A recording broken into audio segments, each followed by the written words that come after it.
जम्बूद्वीप एक ऐसा नाम है जिसका उपयोग अक्सर प्राचीन भारतीय स्रोतों में वृहत भारत के क्षेत्र का वर्णन करने के लिए किया जाता है। प्राचीन भारतीय ग्रंथों में प्राय बृहत्तर भारत की धरती को जम्बूद्वीप नाम से अभिहित किया गया है। वस्तुतः जम्बूद्वीप का अधिकांश भाग वर्तमान एशिया माना जाता है। प्राचीन भारतीय ब्रह्मांड शास्त्र में द्वीप का अर्थ वर्तमान समय के द्वीप या महाद्वीप जैसा है। इस समय बचे हुए प्रमाणों के आधार पर ऐसा लगता है कि सबसे पहले सम्राट अशोक ने 3री शताब्दी ईसा पूर्व में अपने राज्य क्षेत्र को जम्बूद्वीप कहा है। पश्चातवर्ती ग्रंथों में यही शब्दावली देखने को मिलती है। उदाहरण के लिए 10वीं शताब्दी के एक कन्नड़ शिलालेख में भी भारत को जम्बूद्वीप कहा गया है। मैं आपका बिल्कुल टाइम खराब नहीं करूंगा, तो आप भी आगे बढ़ने से पहले एक छोटा सा लाइक और सब्सक्राइब बटन दबा दीजिए। पुराणों और वेदों के अनुसार धरती के 7 द्वीप थे: जम्बू, प्लक्ष, शालमली, कुश, क्रौंच, शाक एवं पुष्कर। इसमें से जम्बूद्वीप सभी के बीचों बीच स्थित है। जम्बूद्वीप को बाहर से लाख योजन वाले खारे पानी के वलयाकार समुद्र ने चारों ओर से घेरा हुआ है। जम्बूद्वीप का विस्तार 1 लाख योजन है। जम्बू जामुन नामक वृक्ष की इस द्वीप पर अधिकता के कारण इस द्वीप का नाम जम्बूद्वीप रखा गया था। सनातनी ऐतिहासिक भूगोल के वर्णन के अनुसार जम्बूद्वीप सप्त महाद्वीपों में से एक है। यह पृथ्वी के केंद्र में स्थित माना गया है। इसके 9 खंड हैं, जिनके नाम ये हैं: इलावृत, भद्रास्व, किमपुरुष, भारत, हरि, केतुमाल, रम्यक, कुरु और हिरण्यमय। इसका नामकरण जम्बू जामुन नामक वृक्ष के आधार पर हुआ है। इस जम्बू वृक्ष के रसीले फल जिस नदी में गिरते हैं वह मधुवाहिनी जम्बू नदी कहलाती है। यहीं से जाम्बूनद नामक स्वर्ण उत्पन्न होता है। इस जल और फल के सेवन से रोग शोक तथा वृद्धावस्था आदि का प्रभाव नहीं होता। भारतवर्ष के सनातनी परिवार पूजा तर्पण के समय एक मंत्र में प्रतिदिन स्मरण करते हैं: जम्बूद्वीपे भरतखंडे आर्यावर्ते। जम्बूद्वीप के भारत खंड के आर्यवर्त में। पुराणों में जम्बूद्वीप के 6 वर्ष पर्वत बताए गए हैं, जो हिमवान, हेमकूट, निषद, नील, श्वेत और श्रृंगवान हैं। कालांतर में इस जम्बूद्वीप के 8 द्वीप बन गए: स्वर्णप्रस्थ, चंद्र शुक्ल, आवर्तन, रमणक, मंदर, हरिण, पांचजन्य तथा सिंहल है। जम्बूद्वीप की भौगोलिक रचना हस्तिनापुर के उत्तर प्रदेश में निर्मित है। 250 फुट के विस्तृत क्षेत्र में इसका निर्माण हुआ है। महाराज सगर के पुत्रों के पृथ्वी को खोदने से जम्बूद्वीप में 8 उपद्वीप बन गए थे। पौराणिक भूगोल के अनुसार भूलोक के 7 महाद्वीपों में एक द्वीप है। यह पृथ्वी के केंद्र में स्थित है। इसके इलावृत, भद्राश्व, किमपुरुष, भारत, हरि, केतुमाल, रम्यक, कुरु और हिरण्यमय ये नवखंड हैं। इनमें भारतवर्ष ही मृत्युलोक है, शेष देवलोक हैं। इसके चतुर्दिक लवण सागर है। जम्बूद्वीप का नामकरण यहाँ स्थित जबू वृक्ष जामुन के कारण हुआ है। जम्बूद्वीप से क्रमानुसार बड़े द्वीपों के नाम इस प्रकार है: प्लक्ष, शालमली, कुश, क्रौंच, शाक एवं पुष्कर। पौराणिक भूगोल के आधार पर यह कहना उपयुक्त होगा कि जम्बूद्वीप में वर्तमान एशिया का अधिकांश भाग सम्मिलित था। अगर अभी तक आप चैनल को सब्सक्राइब नहीं किए हैं तो अभी कर लीजिए। जम्बूद्वीप का मतलब लगभग आज का पूरा एशिया। इस धरा पर यूं कुल 7 महाद्वीप हुआ करते थे। इनके नाम क्रमश जम्बूद्वीप, प्लक्ष द्वीप, शालमली द्वीप, कुश द्वीप, क्रौंच द्वीप, शाक द्वीप और पुष्कर द्वीप। इनमें जम्बूद्वीप सबके केंद्र में है, मतलब मध्य में है। हमारा देश इसी जम्बूद्वीप का एक हिस्सा है। शास्त्रों में इसके 9 खंड ताए गए हैं: भारत, किमपुरुष, हरि, केतुमाल, इलावृत, भद्रास्व, रम्यक, कुरु और हिरण्यमय। मतलब भारत यहां भी दर्ज है। ऐसे में जिसे हम शास्त्रों में भारतवर्ष कहते हैं, असल भारत उसका एक हिस्सा मात्र है। पहले जैसा कि आचार्य रघुनाथ दास कहते हैं कि संपूर्ण धरा को भारतवर्ष कहा जाता था और पूरे में सनातन धर्म की मान्यता थी। कालांतर में धीरे धीरे मानवता के विकास के साथ ही भूभाग अलग अलग नामों से जाने जाने लगे। कुछ 100 साल पहले तक पारस यानी Iran, Afghanistan, Nepal, Hindustan, Tibet, Bhutan, Myanmar, Sri Lanka, Maldives, Thailand, Malaysia, Indonesia, Vietnam, Laos तक भारतवर्ष था। इसी भारतवर्ष के मध्य में बसता है हिंदुस्तान, जो उत्तर में हिमालय और दक्षिण में सागर महासागर तक फैला हुआ है। इसी के उत्तरी भाग को आर्यावर्त कहा जाता रहा है। आर्यावर्त मतलब आर्यों की भूमि, जहां वे बसते हैं। यह आर्यावर्त अफगानिस्तान में बहने वाली काबुल नदी, जिसे वैदिक काल में कुंभा नदी और प्राचीन काल में कोफेसा के नाम से जानी जाती थी, से लेकर गंगा नदी तक फैला हुआ था।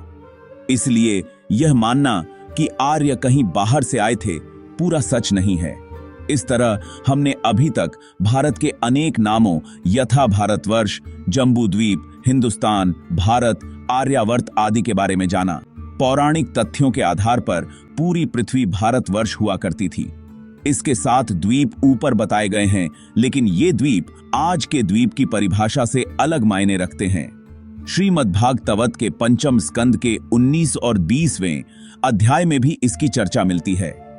आज का भारत इसी का एक अहम हिस्सा है। मतलब भारतवर्ष केवल वह नहीं है जिसे हम सब इसकी चर्चा विष्णु पुराण में भी मिलती है।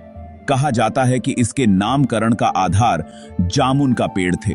जामुन के फल जिस नदी में गिरते हैं वह मधुवाहिनी जम्बू नदी कहलाती है। इस इलाके में जामुन के वृक्ष बहुतायत मात्रा में पाए जाते थे। अनेक शास्त्रों में आज के भारत को जम्बू द्वीप का हिस्सा कहा गया है। पहले इसे जम्बू द्वीप के नाम से ही जाना जाता था। बृहत्तर भारत के दिल यानी मध्य में हिंदुस्तान बसता है। यह भी अनेक ऐतिहासिक ग्रंथों में दर्ज पाया जाता है और यही हमारा आज का भारत है। भारत को आर्यावर्त भी कहा जाता है। ऐसी मान्यता है कि आर्यों के आने के साथ ही यहां विस्तार हुआ। इसे सजाने संवारने में उनकी भूमिका रही। इसीलिए इस भूमि को आर्यों की धरती भी कहा गया। जो आज का भारत है वह इसी आर्यावर्त का महत्वपूर्ण हिस्सा है। इस शब्द या नामकरण की कहानी भरत नाम के 3 प्रतापी राजाओं से है। ऋषभदेव के पुत्र भरत, राम के भाई भरत और दुष्यंत शकुंतला के पुत्र भरत, तीनों ही भरत अलग अलग कालखंड में राज करते रहे। इंडिया अजनाब वर्ष, हिम वर्ष, अल हिंद, तियानझू, होडू फग्युल जैसे नामों से भी भारत की पहचान रही है। इनमें सबसे नया नाम इंडिया ही है। कहा जाता है कि जब यूनानी एवं तुर्क यहां आए तो वे सिंधु घाटी से होते हुए घुसे, इसलिए सिंधु हिंदू और हिंदू के निवासी हिंदुस्तानी हो गए। जब अंग्रेजों का पदार्पण हुआ तो उन्हें हिंदुस्तानी या हिंदुस्तान बोलने में दिक्कत पेश आती। उन्हें पता चला कि सिंधु घाटी को इंडस वैली भी कहा गया है, तो उन्होंने इंडस से इंडिया बनाया और इस्तेमाल करने लगे। ऐसी कई और कहानियां हैं। अल हिंद नाम अरब देशों ने दिया है। इसका मतलब होता है हिंद का देश। फग्युल शब्द तिब्बत से आया है तथा तियानझू नाम दिया चीन के लोगों ने और होडू नाम जापान से आया। इन सब का मतलब भारत, हिंदुस्तान है। पौराणिक भूगोल के अनुसार भूलोक के 7 महाद्वीपों में एक द्वीप है। यह पृथ्वी के केंद्र में स्थित है। इसके इलावृत भद्राश्व किमपुरुष भारत, हरिकेतुमाल, रम्यक कुरु और हिरण्यमय ये नवखंड हैं। जम्बू द्वीप के 7 वर्ष कहे गए हैं। हिमालय को महाहिमवंत और चुल्ल हिमवंत 2 भागों में विभाजित माना गया है और भारतवर्ष में चक्रवर्ती सम्राट का राज्य बताया गया है। पुराणों में जम्बू द्वीप के 6 वर्ष पर्वत बताए गए हैं: हिमवान, हेमकूट, निषद, नील, श्वेत और श्रृंगवान। पुराणों और वेदों के अनुसार धरती के 7 द्वीप थे: जम्बू, प्लक्ष, शालमली, कुश, क्रौंच, शाक एवं पुष्कर। इसमें से जम्बू द्वीप सभी के बीचों बीच स्थित है। जम्बू द्वीप को बाहर से लाख योजन वाले खारे पानी के वलयाकार समुद्र ने चारों ओर से घेरा हुआ है। जम्बू द्वीप का विस्तार 1 लाख योजन है। जम्बू जामुन नामक वृक्ष की इस द्वीप पर अधिकता के कारण इस द्वीप का नाम जम्बू द्वीप रखा गया था। रशिया से श्रीलंका और इस्राएल से चीन तक फैला जम्बू द्वीप इलावृत, भद्राश्व, किमपुरुष, भारत, हरि, केतुमाल, रम्यक, कुरु और हिरण्यमय, इनमें भारत वर्ष ही मृत्युलोक है, शेष देवलोक हैं। इसके चतुर्दिक लवण सागर है। इस संपूर्ण 9 खंड में इस्राएल से चीन और रूस से भारतवर्ष का क्षेत्र आता है। जम्बू द्वीप में प्रमुख रूप से 6 पर्वत हैं जो हिमवान, हेमकूट, निषद, नील, श्वेत और श्रृंगवान है। पहले संपूर्ण हिंदू धर्म कई जातियों में विभाजित होकर जम्बू द्वीप पर शासन करता था। अग्निंद्र उसके राजा था। फिर उसका शासन घटकर भारतवर्ष तक सीमित हो गया। फिर कुरुओं और पुरुओं की लड़ाई के बाद आर्यावर्त नामक एक नए क्षेत्र का जन्म हुआ, जिसमें आज के हिंदुस्तान के कुछ हिस्से, संपूर्ण पाकिस्तान और संपूर्ण अफगानिस्तान का क्षेत्र था। लेकिन लगातार आक्रमण, धर्मांतरण और युद्ध के चलते अब घटते घटते सिर्फ हिंदुस्तान बचा है। यह कहना सही नहीं होगा कि पहले हिंदुस्तान का नाम भारतवर्ष था और उसके भी पूर्व जम्बू द्वीप था। कहना यह चाहिए कि आज जिसका नाम हिंदुस्तान है वह भारतवर्ष का एक टुकड़ा मात्र है। जिसे आर्यावर्त कहते हैं वह भी भारतवर्ष का एक हिस्सा भर है, और जिसे भारतवर्ष कहते हैं वह तो जम्बू द्वीप का एक हिस्सा मात्र है। जम्बू द्वीप में पहले देव असुर और फिर बहुत बाद में कुरुवंश और पुरुवंश की लड़ाई और विचारधाराओं के टकराव के चलते यह जम्बू द्वीप कई भागों में बंटता चला गया। वायु पुराण के अनुसार महाराज प्रियव्रत का अपना कोई पुत्र नहीं था, तो उन्होंने अपनी पुत्री के पुत्र अग्निंद्र को गोद ले लिया था, जिसका लड़का नाभि था। नाभि की एक पत्नी मेरु देवी से जो पुत्र पैदा हुआ उसका नाम ऋषभ था। इसी के पुत्र भरत थे तथा इन्हीं भरत के नाम पर इस देश का नाम भारतवर्ष पड़ा। हालांकि कुछ लोग मानते हैं कि राम के कुल में पूर्व में जो भरत हुए उनके नाम पर भारतवर्ष नाम पड़ा। यहां बता दें कि पुरुवंश के राजा दुष्यंत और शकुंतला के पुत्र भरत के नाम पर भारतवर्ष नहीं पड़ा। इस भूमि का चयन करने का कारण था कि प्राचीन काल में जम्बू द्वीप ही एकमात्र ऐसा द्वीप था जहां रहने के लिए उचित था, और उसमें भी भारतवर्ष की जलवायु सबसे उत्तम थी। यही व्यवस्था नदी के पास स्वयंभुव मनु और उनकी पत्नी शत्रुपा निवास करते थे।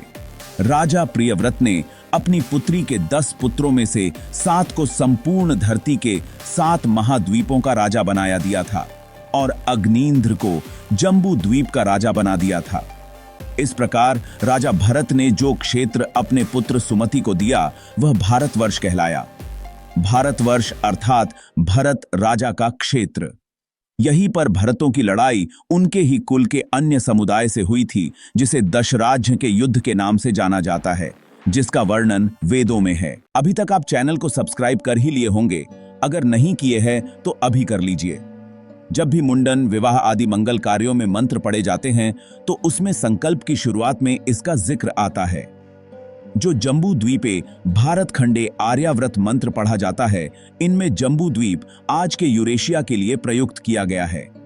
इस जम्बू द्वीप में भारत खंड अर्थात भरत का क्षेत्र अर्थात भारतवर्ष स्थित है, जो कि आर्यावर्त कहलाता है। जम्बू, प्लक्ष, शालमली, कुश, क्रौंच, शाक एवं पुष्कर, इसमें से जम्बू द्वीप सभी के बीचों बीच स्थित है।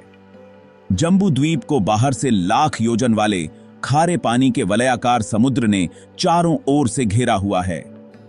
जम्बू द्वीप का विस्तार 1 लाख योजन है। जम्बू द्वीप आज के यूरेशिया के लिए प्रयुक्त किया गया है। इस जम्बू द्वीप में भारत खंड अर्थात भरत का क्षेत्र अर्थात भारतवर्ष स्थित है, जो कि आर्यावर्त कहलाता है। सभी द्वीपों के मध्य में जम्बू द्वीप स्थित है। इस द्वीप के मध्य में सुवर्णमय सुमेरु पर्वत स्थित है। इसकी ऊंचाई 84,000 योजन है और नीचे कई ओर यह 16,000 योजन पृथ्वी के अंदर घुसा हुआ है। इसका विस्तार ऊपरी भाग में 32,000 योजन है तथा नीचे तलहटी में केवल 16,000 योजन है। इस प्रकार यह पर्वत कमल रूपी पृथ्वी की कर्णिका के समान है। सुमेरु के दक्षिण में हिमवान, हेमकूट तथा निषद्ध नामक वर्ष पर्वत हैं, जो भिन्न भिन्न वर्षों का भाग करते हैं। सुमेरु के उत्तर में नील, श्वेत और श्रृंगी वर्ष पर्वत हैं। इनमें निषद्ध और नील 1-1 लाख योजन तक फैले हुए हैं। हेमकूट और श्वेत पर्वत 90-90 हजार योजन फैले हुए हैं। हिमवान और श्रृंगी 80-80 हजार योजन फैले हुए हैं।